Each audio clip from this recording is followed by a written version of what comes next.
Sige pa, yan na. Anong abono yan, bro? Itong blue, winner na Yara. Tapos itong puti, Nitrabor na Yara. Kaya pinaghalo ko para iabono sa kakao. Yan ang mga kakao na yan. Anong ratio na yan? 1:3. 1:3. So guys, ito. Ayan o, ayan o. Minix ko na yan. Pagkatapos ko lang nakabuno itong isang timba. Tapos bawal yan, ano bro?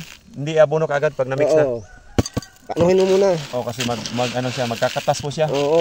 Ayan o, magmumuis yan o. So ilang ano bro? Isang tinapa, isang sardinas. Isang sardinas, 200 grams. 200 grams. Bawat puno, hatiin mo lang sa dalawang butas. Pag maliit pa, 200 grams lang.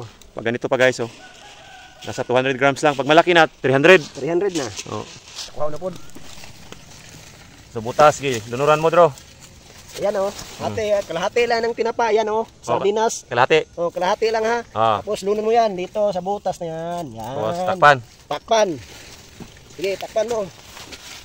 Yan. Tapos tapakan konti. Yan, okay na yan. Tapos 2 butas, 3 butas, 4 pwede.